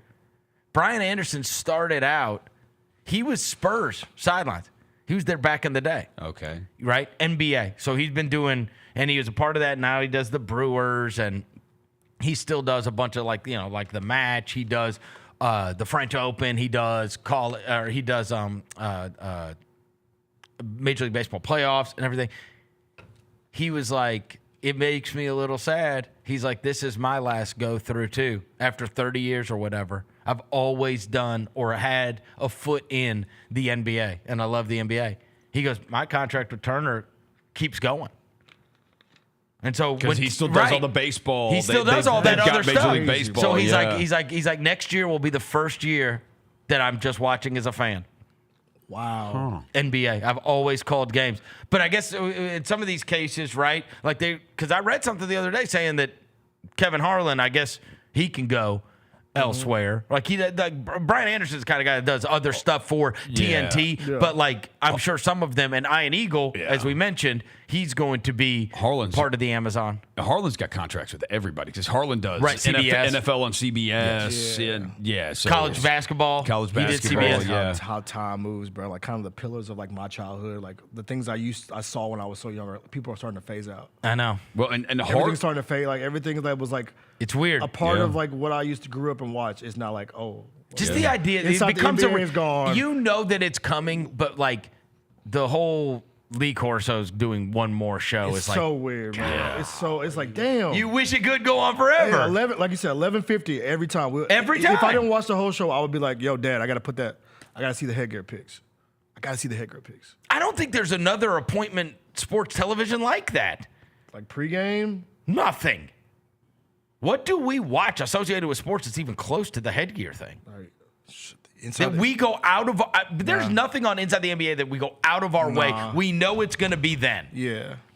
Fish's pregame parlay. That's right. Yeah. Shout out Fish, bro. The real Fish or the Fish Nugget. Or the Fish Nugget. We love the Fish Nugget. Love a Fish Nugget. We love the Fish Nugget. But that's probably it. But like, no, bro. Like, I'm thinking like NFL wise, NBA wise. There's really nothing. Like you make sure like. I mean, the NFL it used to be. I mean, for me, and it got phased out and it's gone. Was NFL primetime with Berman and Tom Jackson. Yes. Like that used to be. The 1 hour highlight show that led into Sunday. You're absolutely right. That led into Sunday Night Football because Sunday Night Football used to be on ESPN, and we lost it. And we lost it when it went to NBC. The NFL primetime went away, but it was like the NFL games. The afternoon slate would end, and everybody flipped over to ESPN. You watch NFL primetime for an hour, and it leads into Sunday Night Football. That's 100% true. That is a one. Everybody knows the NFL primetime music. If you were, do you know the last 2 or 3 times times I've been, at least 2 out of the last 3 times I've been to the Memphis airport, I saw Joe Theismann. Really? Well, his wife, he lives here. He lives here. He was just like, yeah, he lives in Germantown. on a flight somewhere? He married a Memphis girl. But he's always going somewhere. Oh, shout out to Joe Yeah, Theismann, he man. married Tell a him to Memphis pull up. girl. He married a Memphis chick? Yeah. Shout out. He met her at, I think, Macy's at Wolf Chase. Yeah. Dang, that's probably closed now. Or I think the last time I went in there, Court they're Macy's is playing, you know how closed. they usually have like the Musack that goes over and it's like, you know, it'll be like Beethoven's Ninth or something. Right. No, it's like Snoop Dogg. It's like, okay. All right. I think we're at the end of the line. Yeah. Okay, wait. Macy's is still open, bro. They closed the one at Oak Court. Oh, they are because That's still open. guess what? And because I did go there. They have a Toys R Us section now. In the Macy's? Yeah, and it's pathetic. Damn. Because Toys R Us are closed It's now. the size of this studio. There's another one. It says Toys R Us, and then it's the size of this studio, and it's like, you know. So there's another one, Like Toys R Barbie Us. dolls And then, yeah, like a couple Pokemon or something, Yeah. you know. That's so like a figment of my Like childhood. a Pokemon plushie. Hey, another Thanks a figment of my lot, childhood. Ed. Thanks Toys a R Us lot. was a figment of my Yeah. childhood. Thanks a lot, Dude, Amazon. I used to take the kids to Toys R Us every weekend. Yeah, we used to, man. We used to, because again, it was just, it was more of just a get out of the house. Yeah. Right? Give my wife a little break because now I'm not working on the weekend. So, like, we would go on, like, Saturday mornings or something. And we'd just walk around and then, you know, I tried to get out there out of it for less than $50. Shout out Toys R Us, man. With too poor result.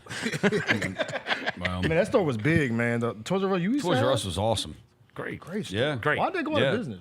Amazon, like everything else. yeah, like that's every other true. retail Retail, store. yeah, right, retail. Amazon. My A couple other news and notes. One of them I want to mention, like, did Nico have the biggest bag fumble ever? And what is going on with Colin Cowherd said he's going to UCLA and no one else has followed that up. That So it's I thought for sure. Feldman did too. I thought Bruce Feldman had it last So they night. say that he's going to UC. Did UCLA stick with the guy that had the goofy opening press conference? Deshaun Foster. Yeah, they got him. Yeah. Did they stick with him? Yeah, so yeah. Oh, okay. Bruce Feldman. He's still the coach there? He gonna get another year. Bruce Feldman, 21 hours ago, former Tennessee When he QB explained Nico what was expected great to go about to LA. UCLA. Yeah. In his opening press conference? Yeah, he's What'd he say? Bruce Feldman, this was last night, former Tennessee quarterback expected to transfer to UCLA. Well, now they're saying that it was the offense at Tennessee. It's not the money. Like, come on. We call Yeah, saying the offensive lineman and the quarterback. But now the they're, receivers. so you're wanting to play for less money? Yeah. And the last 2 quarterbacks in Tennessee got drafted in the NFL, Bro, right? Hendon Hooker was awesome. Yeah. He got drafted, and what's the other one? The other one got drafted Like, dude, too. the Heupel offense is Right. like They Taylor. set you up for success. Bro, you also had the best running back in the SEC on your team last year. And so now the story is there's like personnel, like, you know, they didn't address the personnel thing he wanted. And I guess there's one assistant coach he doesn't like. Yeah. This is Okay, now you're playing. Like, I for don't us. know, dude. It just feels like again, you know how like damage control's what you're trying to do. For sure. And you know what I was just saying about when we were at the beginning of the show where we were talking about these NBA guys that got fired, right? And they're like, and the Kings have fired Monty McNair. Hey, the Kings have fired Scott Perry. Like, bro, you got to have it set up. Yeah. You This got to can't have it be- ready to go. If you're sitting out last Friday, the practice before the spring game, you better know that if they say go to hell, you don't have to really go to hell. Yeah. Right? He said go to hell. Yep. Right? Yeah. Like, dude, look, and you know how I can speak on this with authority? This 100% happened to me. When I walked into the radio station and we have our fight, and then they send me the text and they say, you have our final offer, tell us by 1 o'clock or whatever it was. And I was like, what? Like, ooh, like, what are you going to do? Like, you know what I'm saying? If I didn't know that Bill Simmons would hire me at the Ringer and know that there was going to be a new media entity that was going to be starting in Memphis who would love to have my services, like, I can't do that. I can't do that unless I know I can land on my feet if this really turns out badly, I've still got to be able to land on my feet. Right. So you can't sit out on Friday and say, pay me or else, right? You know what I'm saying?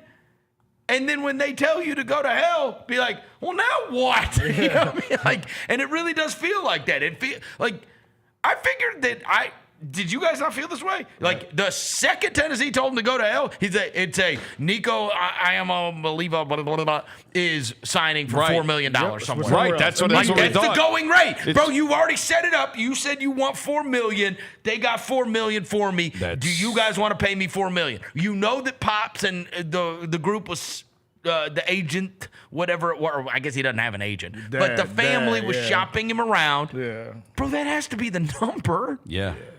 You can't run around with phone. Then they were saying he got $2 million for Tennessee, and now he's going to get $1 million. Yeah. You know how far $2 million can go in Knoxville, bro? It was $2.4 million from Tennessee is what he was going to get. And he's going to get $1 million, but they're saying like the going rate's not $1 million. Yeah. Now you getting California tax. You cost yourself money. Yeah, and now you're going to get California taxes tax too. To hit that bread, boy. No state income tax in Tennessee. $2 million can go a long way in Knoxville. You can also be a legend forever at a great football program. And 2 years from now, you can get drafted and make $25 million. And in offense, this is exactly what KD was talking about with if you go back and watch the Out the Mud podcast with Tony and Zach, about how KD is expressing to these kids all the time. Stop making short-term decisions. Mm-hmm. That's my advice. They are paying guys in the NBA $60 million. Yep. The money will be there if you accomplish what you want to accomplish. But stop making short-term decisions and hurting that, because you're looking at it and going, I can get $2 million. I'm telling you, they're paying people $60 million in this league. Nico. Yeah. Right? Could have been you 2 well, years ago. And look, and this is why, and again, it's easy to say because he comes from a family where Arch Manning was never going to be destitute, but he also, if you ever listen to his dad, who was not a bazillionaire. Cooper Manning's not a bazillionaire. If you ever listen to his dad and you listen to like the impact that Peyton and Eli have had on the situation, it's about like his time will come. That's still in front of you. Yeah. Enjoy college. Live this up. Become the best version of yourself. Be ready when you get to the next level. You know, the money will be there. Your life is still ahead of you. And instead, what we do have right now, this is the perils of the situation. And again, we say perils, and the kid's going to make $1 million. So, I mean, he is. But are you along the way, because you're doing this, now, man, an NFL team's looking at you and going, this guy didn't show up for Friday before the spring game, bro. There you go. You know what I mean? And the last thing you want with a quarterback is any kind of character flaw. Seriously. Because they're going to fry you for it. Unless you are just so great to overcome it. Mm-hmm. Yeah. And maybe he gets better. Sure. No, that's the maybe, thing. Though. But the other schools, but all these other schools looked at you and maybe they he said, is a terrible tale of bad advice. Yep. Yeah. From Pops. Pops Myers screwed you over. But, I mean, we talked about this in our group chat. That coach at Syracuse, play the clip, Jalen. Fran Brown. He talking about, like, bro, I ain't playing with y'all. Because dude was walking in his office, I want $2 million. It's like, no, we're not doing that, bro. Because they see other guys. That Fran Brown is a great interview. He don't play, bro. I sent y'all the clip, Jalen. You can play. With all due respect to everybody in the country, to every wide receiver, to everybody that's doing all this stuff, like, if you gonna make $2 million at wide receiver, that's to blow a homie over at Ohio State. Ain't nobody else making that money. Giving no wide receiver no $2 million, man, in college. Nah, that ain't me. I ain't doing that. I can't do it. Unless they tell me that we get a chance to have Travis Hunter, he could come back to college and he could come here and play for us, then he gonna get some of my check. But they ain't paying nobody $2,000 this year. Not to me. $2 million. He said Travis Hunter could get some of my check if he wants to come back. The best receiver from last year, Trevor Pena, he entered the transfer portal. You got to throw what's his name in there though. Ryan. Oh, Ryan Williams. I'm sure he's making. He's like, bro, you ain't getting $2 million. He is. He's getting. There ain't no telling what they're having to pay him. But he's like, yo, you ain't getting $2 million from me. Last thing I do want to mention: in an effort to curtail players faking injuries, this is the last college football story for us. Oh, okay. You remember how I talked about this last year, and I said, you know, My proposal was if you go down with the injury, that you should have to sit out the series. You sit out the series. That's how you could, right? Because this whole laying on the ground and guys like looking to the sidelines and then falling down on the ground. My proposal was make them sit out for a series. You don't get to come back in until your team gets the ball again. Like, so you're losing the defender or the offensive player for the series. Yeah. Okay? In an effort to curtail this issue, a concern that's permeated throughout college football for years, the NCAA announced today that its playing rules oversight panel has approved changes to injury timeout rules starting this year. Under the new rule approved Wednesday, if medical personnel enter the field to evaluate an injured player after the ball is spotted by an officiating crew for the next play, that player's team will be charged with a timeout. If the team doesn't have any timeouts remaining, a 5-yard delay of game penalty is going to be assessed. The proposal to adjust the injury timeout rule resulted from teams faking injuries to stop their opponent's momentum or avoid using an allotted timeout. And so this is an interesting one. They probably did better than my idea, right? You do care about those timeouts. You only got 3 of them. You only get 3 about that, so you ain't faking no. That's fine. It's fine. But look, here's the Ole Miss. I mean, some of these are just so egregious. He literally points to him to go down. And then come on. You're not injured. Yeah. So now it's going to cost you a timeout. So you said after the ball is spotted, they can't. Correct. Nobody can draw. Okay. Correct. If the injured player, if medical personnel enter the field to evaluate an injured player after the ball is spotted for the next play, the player's team is charged a timeout. Okay. And that's typically when it happens. Yeah. Right? They're trying to be able to sub. They're trying to be able to stop your momentum. And so now, fine. That's fine. But it's going to be a timeout. I like that. I like that rule. This is the hard part. The hard part is going to be, and again, you would have to do it, I guess, before the ball spotted. The hard part's going to be, you don't want this to cost you for a real injured player. I mean, that's terrible. Yeah, if a guy's like, no, if the guy really is hurt. Well, if the guy's really hurt, he'll be down before the ball's spotted. Yeah. So right. can you correct? So if a guy, you would think. Yeah. Can you try to beat the rules and drop before the ball's spotted? I mean, some players are gonna some coaches are gonna be like, yo, Lane Kiffin is gonna figure it out. They said this when is where the ball something the eye spotted, in the sky is gonna have to tell the story there and be like, yo, somebody's gonna be like, you know what, the ball's not spotted, go down. Yep. The guy's just gonna fall. Yeah. So somebody gonna try to beat the system. Yeah, of course. They always do. But at least look, this has been an issue. Yeah. It's the worst. It's the worst in a close game. It is the worst. When your team's driving down the field and then a guy just flails on the ground and he's for sure not hurt. It's just anti-competitive. He's right back in the next play. I hate it. Yeah. All right. We got a big game tomorrow, obviously. We'll get you ready for Grizz Mavericks. We'll also give all our picks because the NBA playoffs are going to be starting on Saturday. So we'll give all our picks for the upcoming NBA playoff series. Thank you to John Rose across the glass. Thanks to Devin Walker. Thanks to Jalen back in the studio. We will be back tomorrow. Until then, we go.